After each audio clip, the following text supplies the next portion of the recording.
வணக்கம் சார். வணக்கம் Simon sir, எல்லாரும் எதிர்பார்த்துக்கிட்டு இருந்த ஓஜி சம்பவம் குட் பேட் அக்லிலேருந்து ரிலீஸ் ஆகிடுச்சு.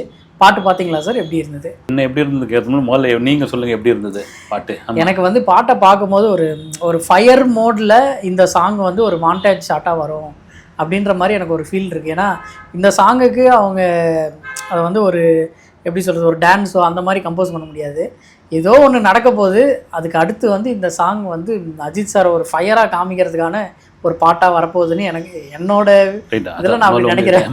என்னையே கேட்டுருக்கீங்களா அது எப்படி இருக்குதுன்னு கேட்டது உண்மைதான். நீங்கள் சொல்கிறது வந்து இந்த நீங்கள் எந்த இடத்துல வரதை தாண்டி ஒரு மாஸ் ஹீரோவுக்கான ஒரு சாங் எப்படி இருக்குமோ அதை தாண்டி ஒரு அவங்க திரும்ப ஓஜி சம்பவம்னு சொல்லிட்டு வந்தது. குறிப்பாக அது ரொம்ப கொண்டாடினது ஜிவி பிரகாஷ் தான். நேற்றே கூட அந்த ப்ரோமோவை பார்த்துட்டோம். ஜிவியும் ஆதிக்கும் சேர்ந்து தான் அந்த பாட்டை பாடிக்கிறாங்க. அப்புறம் கோரஸாக சேர்ந்து எல்லாம் பாடிக்கிறாங்க. இதெல்லாம் மீறி எனக்கு ரொம்ப பிடிச்சமான ஒரு விஷயம் என்னென்னு, இந்த பாட்டு வந்து விஷ்ணு யாதவனுடைய அந்த பாடல் வரிகள் குறிப்பாக ஒவ்வொன்றா கொண்டு வந்து அதாவது வந்து ஒரு மிருகத்தை வந்து தட்டி எழுப்பிட்டு அதுக்கப்புறம் வந்து நீ மன்னிப்பு கேட்காதுன்ற இடத்துலேயே கதையே வந்துடுது. யாரைக்குறைய வந்து நீங்கள் சொன்ன மாதிரி தான் இது வந்து ஒரு லவ் சாங்கா, ஒரு சென்டிமெண்ட் சாங்கா எதுவுமே கிடையாது. ஒரு கேங்ஸ்டருக்கான இல்லைனா ஒரு வெறி கொண்ட ஒருத்தனுடைய ஒரு சாங் அப்படின்னு பொழுது அது ஒரு மாண்டேஜ் சாங்காக தான் இருக்கும். அது எந்த இடத்துல வைக்க போகிறாங்கன்னு தெரியல. ஒரு நீங்கள் சொல்ல இன்ட்ரோல் பிளாக் முன்னாடி இருக்கலாம், இன்ட்ரோல் பிளாக் அப்புறமா இருக்கலாம். ஒரு படம் தொடங்கின ஒரு 10 நிமிஷம் கண்டிப்பாக ஓப்பனிங் சாங் கிடையாது. இதெல்லாம் மீறி இது ஒரு இப்போ இந்த ஃபேன்ஸு கொண்டாடிக்கிட்டு இருக்காங்க, வந்து அப்படி வந்து கொண்டாடிக்கிட்டு இருக்காங்க. அது என்னென்னா அஜித்தோடைய அந்த மேஜிக் தான் காரணம். நீங்கள் ரொம்ப மெனக்கிட்டு, நான் பெருவாக சொல்கிறேன், விஜயே கூட சொல்கிறேன், நான் ரொம்ப ஒரு இதுக்கு ரொம்ப சிரமப்பட்டு அது மெனக்கிட்டு அதை செஞ்சு அதில் ஒரு இட்டு அடிப்பாப்புல. அஜித்துக்கு எப்படின்னா அசால்ட்டாக அப்படி போகிற மாதிரி போயிட்டு அப்படி ஒரு விஷயத்தை பண்ணிவிட்டு அதில் ஒரு இட்டு. இங்கே ரஜினி கமலை தான் சொல்லலாம். கமல் வந்து அவ்வளோ மெனக்கிடுவார். அவருக்கே கூட ஒரு கட்டத்தில் அப்போ 80ஸ்லையா இல்லை 90ஸ்ல ஒரு இன்டர்வியூவில் கூட சொல்லிட்டு இருக்காரு, நான் இவ்வளோ தூரம் கஷ்டப்படுறா, ஒருத்தர் வராரு அப்படி தலையை சீவுறாரு, கோதுறாரு, அப்படி கையை ஆட்டுறாரு, அப்படி வந்து பக்கவாக இதுவாகிறது எல்லாருக்கும் உள்ள ஒரு விஷயம்தான். இங்கே 2 பேருமே தராசில் வைக்கும்போது நீங்கள் விஜயாகட்டும் அஜித் ஆகட்டும் 2 பேருமே தராசில் கரெக்டான ஒரு லெவலில் உள்ளவங்க தான். அவர் ஒரு பக்கம் தாவேக்காரனுடைய தலைவராக அங்கே அந்த பக்கம் அரசியல் பக்கம் போய் அங்கே ஒரு சம்பவம் பண்ணிக்கிட்டு இருக்காரு. அவருக்கும் ஒரு படம் ஜனநாயகன் ஒரு படம் இருக்குது. இந்த பக்கம் பார்த்தீங்கன்னா வழக்கமாக நம்ம பேசுறது தான் வந்து தங்கச்சி சென்டிமெண்ட்டு, அம்மா சென்டிமெண்ட்டு, குடும்ப சென்டிமெண்ட்டு இப்படியா நடிச்சிருந்த ஒருத்தர் பழைய பன்னீர்செல்வமா, பழைய ஃபேன் பாயா. இந்த பாடலில் கூட பார்த்தீங்கன்னா அப்படி 10 தலை ராவணன் மாதிரி அத்தனை அஜித் வந்து நிறுத்தியிருக்காங்க. பாட்டோட ஸ்டார்டிங்லேயே காமிக்கிறாங்க. அவர் வந்து தீனா காமிச்சாங்க, அப்புறம் அசல் பில்லா, இது வேதாளம், வாலி எல்லாமே அப்படியே காமிச்சிட்டு சென்டரில் வந்து குட் பேட் அக்லி. இதுதான் ஆதிக்கோடைய ஒரு ஸ்பெஷல். நீங்கள் ஸ்பெஷல்னா ஆதிக்கு என்ன ஒரு 30 படம் பண்ணிட்டாரான்னு கேட்கலாம். அது பண்ணது ஒரு 3 படம் 4 படம்னாலும் போன படம் தான் ஒரு மார்க்கண்டின்ற ஒரு படம். அந்த படத்தில் வந்து ஒரு 80s 90s சம்பவங்கள் பாடல்களை கொண்டு வந்து நீங்கள் வலுக்கட்டாயமே வச்சு அந்த படம் ஈடுபட்டு இருக்காது. அது கதையோட்டத்தோடு சேர்த்து அதுக்கு ஒரு லாஜிக் சொல்லி, லாஜிக் இருக்கோ இல்லையோ அதை தாண்டி பார்த்தீங்கன்னா ஒரு சிலுக்கோடைய ஒரு விஷயத்தை கொண்டு வந்து அதை கூட எஜ்ஜே சூர்யாவை கனெக்ட் பண்ணி கொண்டு வந்து தான். நீங்கள் இது கூட பார்த்தீங்கன்னா ஏகேன்னு கத்துறதுலாம் ஆரம்பத்தில் எஜ்ஜே சூர்யாவோட வாய்ஸ் மாதிரி இருந்ததுன்னு பார்த்தா திரும்பவும் பாட்டில் அவர் தான் கத்திக்கிட்டு இருக்காரு. அதுதான் நான் திரும்பவும் சொல்கிறது என்னென்னா, நீங்கள் எல்லாருக்கும் உள்ள ஒரு விஷயம் தான். இப்போது நீங்கள் ஒரு எங்கேயுமே இப்போ நீங்கள் வந்து ஒரு இங்கிலாந்து ராணியோடைய, எலிசபெத் ராணியோடைய அரண்மனைக்குள்ளே போய் சும்மா போய் ஒரு வேளை சாப்பாடு சாப்பிட்ணும் இல்லை சுற்றியாவது பார்த்துட்டு வரணும்னு ஒரு விருப்பம் இருக்கும்பொழுது மறுநாளே உங்களுக்கு ஒரு ஜாக்பாட் அடிச்சிருச்சு, ஒரு வாய்ப்பு வந்துருச்சு அப்படின்னா உங்கள் மனநிலை எப்படி இருக்கும்? அது முடியாத காரியம்தான் அப்படின்னு. அந்த மனநிலையோடு தான் இந்த படத்தை வந்து ஆதிக் பண்ணியிருக்காரு. எங்கேயோ தூரத்துலேருந்து பார்த்துட்டு இருந்தோம், போஸ்டர் ஓட்டிட்டு இருந்தோம், விசில் அடிச்சுட்டு இருந்தோம். நமக்கெல்லாம் இவர் படம் இவரெல்லாம் கூப்பிட்டு எங்கேருந்து கால் ஷீட் கொடுக்க போகிறார், நம்மளாம் எங்கேருந்து டைரக்ட் பண்ண போகிறோம் அப்படின்ற பொழுது பன்னியானி உங்கள் கையில் பொறுப்பை படிச்சுட்டு பொழுது இறங்கி ஒரு ஃபேன் பாயாக இந்த படத்தை செதுக்கி இருப்பார்னு நான் நம்புகிறேன். அதனுடைய ஒரு முன்னோட்டம் தான் இந்த ஓஜி சம்பவம் பாடல். லிரிக்ஸ் வந்து பார்க்கும்போது ரொம்ப ஸ்ட்ராங்காக இருந்தது சார். எப்படி தலைவருக்கு ஒரு ஹுக்கும்னு எல்லாரும் சொல்கிறாங்களோ அந்த மாதிரி தலைக்கு வந்து ஒரு ஓஜி சம்பவம் அப்படின்னு சொல்கிற அளவுக்கு லிரிக்ஸ் வந்து அந்த அளவுக்கு ஸ்ட்ராங்காக இருந்தது சார். நீங்கள் துப்பாக்கி, பீரங்கி எவ்வளோ வேணாலும் கொண்டு வாங்கடா, ஒத்தாளாக நிற்கிறேன். இதுதான் அஜித்தோடைய ஒரு நீங்கள் ஒரு திரைப்படம் சார்ந்த ஒரு விஷயத்த சொல்கிறது. அது நீங்கள் ஒரு மிருகமாக இருந்த ஒருத்தனை வந்து கோவத்தில் இருந்தவொடனே நீ எழுப்பி விட்ட, இதுக்கப்புறம் மன்னிப்பு கட்டு எதுவும் இல்லைன்னு அது கதையை கண்டிப்பாக சொல்கிற ஒரு விஷயமா இருக்கும். இங்கே துப்பாக்கி பீரங்கி எத்தனை வேணாலும் கொண்டு வா, ஒத்தாளாக அவன் நிற்பான் அப்படின்போது இப்படி தான் வந்த ஒரு நபர். அவர் இந்த இடத்த பிடிக்கிறதுக்கு இவ்வளவும் தாண்டி வந்த ஒரு நபர் தான் அப்படின்னு ஒரு பாடல் வரியில் நீங்கள் ஒரு நாவலில் சொல்ல வேண்டிய ஒரு விஷயத்தில் ஒரு 4 வரி கவிதையில் சொல்லிடுவாங்க. அதுதான் பாடலுக்குள்ள ஒரு பலமே. அதுதான் நீங்கள் ஒரு திரைப்படத்தில் முழுசாக ஒரு சொல்ல வேண்டிய கதையை வந்து ஒரு இதெல்லாம் மீறி பாடல்களுடைய வலிமை எங்கே மாறுது, ஒரு மாஸ் ஹீரோவுக்கான வலிமை எங்கே மாறுது அப்படின்னா, நீங்கள் 90 காலகட்டங்களில் ஒருவன் முதலாளி, வந்தேண்டா பால்காரன், இது மாதிரி தத்துவார்த்தமான ஒரு விஷயங்களை ஹீரோ சொல்கிற மாதிரியான ஒரு விஷயம் அது கொஞ்சம் கொஞ்சமாக மாறி இன்னைக்கு ரொம்ப என்ன சொல்கிறது, வார்த்தையை பிரித்து போட்டு இன்றைய இளைஞர்கள் இன்றைய 2K கிட்ஸ் கொண்டாடுற மாதிரியான ஒரு விஷயத்தை கொண்டு வந்துட்டாங்க. அதுதான் இந்த பாட்டுக்கும் ஒரு பெரிய பலம்னு நான் நம்புகிறேன். பாட்டோட ஸ்டார்டிங்லேயே பார்த்தோம்னா இந்த வத்தி குச்சி பத்திக்காதடா அப்படின்ற மாதிரி வத்தி குச்சின்னு தான் ஆரம்பிச்சிருக்காங்க. இது வந்து ஃபுல் அண்ட் ஃபுல் அவரோட இதுக்கு முன்னாடி அவர் அஜித் சார் நடித்த படத்துலேருந்து ரெஃபரன்ஸ் எல்லாமே எடுத்து இந்த ஃபுல் ஃப்ளெஜ்டு மூவியே நம்ம வந்து அஜித் சாரோட இத்தனை நாள் திரை வாழ்க்கையை ஒரே படத்துலேயே காமிக்கணும் அப்படின்ற ஒரு ஐடியாவில் பண்ணியிருப்பாங்களே. நிச்சயமாக நீங்கள் சொல்கிறது அதுதான் வந்து அது நல்ல ஐடியா கூட. அது ஒரு சமயம் அது மாதிரி பண்ணியிருந்தா அது சிறப்பாக ஒர்க் அவுட் ஆகும் பாருங்க. நீங்கள் வந்து அது நம்ம அந்த டீசர்லேயே பார்த்தோம் வந்து ஒரு சிக்லெட்டு மெல்றத்தில் வாலியில் இருந்தாகட்டும் மற்றதாகட்டும் அந்த இது வச்சு அடிக்கிறதாகட்டும் அந்த வெப்பன் வச்சு அடிக்கிறது தீனா தான் வந்து இதில் கூட பார்த்தீங்கன்னா அது அப்படின்னு அந்த கரகர வாய்ஸில் சொல்கிறது வந்து இதுக்கெல்லாம் தியேட்டர் வந்து இது எப்படின்னா ஒரு தியேட்டர் எக்ஸ்பீரியன்ஸுக்கான பாடல். இது ஒரு மொபைல்லையோ ஒரு சிஸ்டத்துலேயோ உட்காந்து பார்க்கறது கிடையாது. ஒரு தியேட்டர் இன்றைக்கி பார்த்தீங்கன்னா அது ஸ்க்ரீனிங் பண்ணியிருப்பாங்கன்னு நினச்சேன் நான் வந்து. மேபி பண்ணலையா, பர்மிஷன் கொடுக்கலையா என்னன்னு தெரியல. இங்கே சென்னையில் எங்கேயும் பண்ணல, இல்லை எங்கேயுமே கிடையாது. பண்ணியிருந்தாங்கன்னா வேறு விதமாக மாறி இருக்கும். வந்து இது திரும்ப சொல்கிறது தான். நீங்கள் அந்த இது கூட எடுத்து ஃபேன்ஸ்லாம் வந்து பார்த்தீங்கன்னா ஒரு பிஜிஎம் எடுத்து தாம் தும்னு ஒரு படம் வந்து தெரியுங்களா? ஆமாம் சார். அதுலேருந்து இருந்த பிஜிஎம் அப்படின்னு போட்டிருக்காங்க வந்து.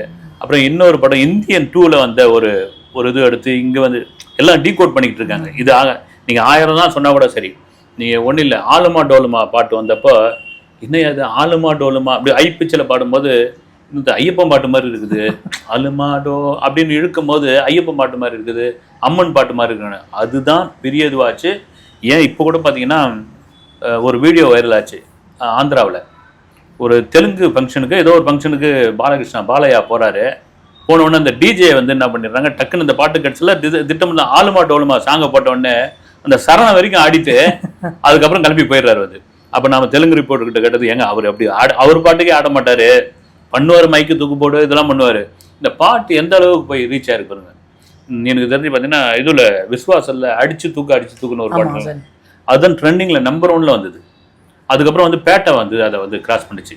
இப்படி முதல்ல அஜித் பாடல்கள் ஃபஸ்ட்டு கேட்கும் போது ஒரு இதுவாக இருக்கும். அது பிறகு திரும்ப பாடி அல்லது அதை திரும்ப வந்து அப்புறமா படமாக வந்த பிறகு அது வேற விதமாக வரும். இந்த பாட்டு எனக்கு தெரிஞ்சு பார்த்தீங்கன்னா பெரிய அளவில் வந்து ஒரு கொண்டாட்டமான பாட்டாக அஜித் ரசிகர்கள் கொண்டாடிடுவாங்க. நான் பாட்டு ரிலீஸ் ஆன அப்புறம் அதில் வர்ற கமெண்ட்ஸ் எல்லாம் படிக்கும்போது ஒரு கமெண்ட் மட்டும் எனக்கு வந்து கொஞ்சம் உறுத்தலாகவே இருந்தது சார். ஏன்னா இவ்வளோ ஹைப் ஏற்றாதீங்க. ஏன்னா ஆதிக் ரவிச்சந்தர் வந்து ஆல்ரெடி ஏஏஏன்னு ஒரு படத்தை கொடுத்துருக்காரு, அது அட்டர் ஃப்ளாப்பு. பகீரான்னு ஒரு படம் எடுத்திருக்காரு, அதுவும் அட்டர் ஃப்ளாப்பு.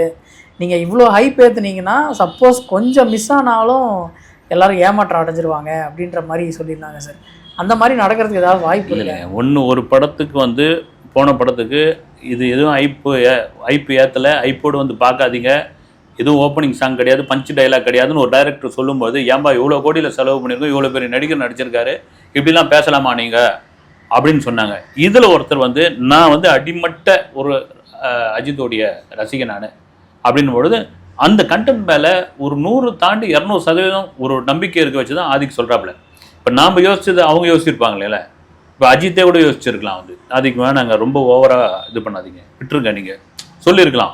இல்லை எல்லாரும் படம் பார்த்துருப்பாங்க, எல்லாருக்கும் அந்த கண்டென்ட் என்னன்னு தெரியும். வந்து நான் திரும்ப சொல்கிறது தான். இப்போ வந்து சில படங்கள் எடுத்து முடிச்சுட்டு என்னங்க இப்படிலாம் விமர்சனம் பேசுகிறீங்க, நீங்கள் இப்படிலாம் இது பண்ணுறீங்க. ஏங்க நான் திரும்ப கேட்குறது என்னன்னா, இந்த படத்தை எப்படியும் ஒரு 50 முறை பார்த்துருப்பீங்கல்ல.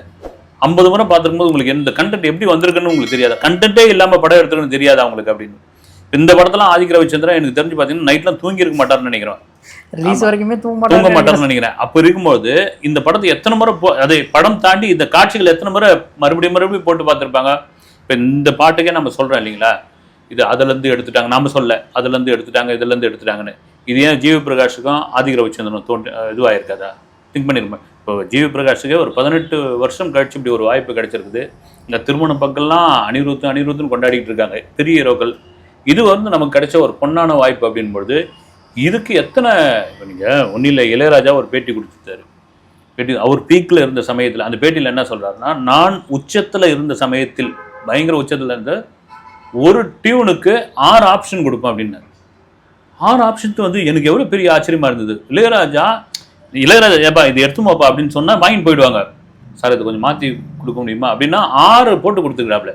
இப்போ ஒரு படத்தில் 6 பாட்டு இருக்குன்னா 6 36 டியூன் போட்டு கொடுத்துருக்கேன் நான் அப்படின் பொழுது, இப்போ ஒரு படம் அதுவும் குட் பேட் அக்லி இப்படி ஃபேன்ஸ் எதிர்பார்க்குறாங்க. போன படத்திற்கு 2 விதமான விமர்சனம் இருந்தது.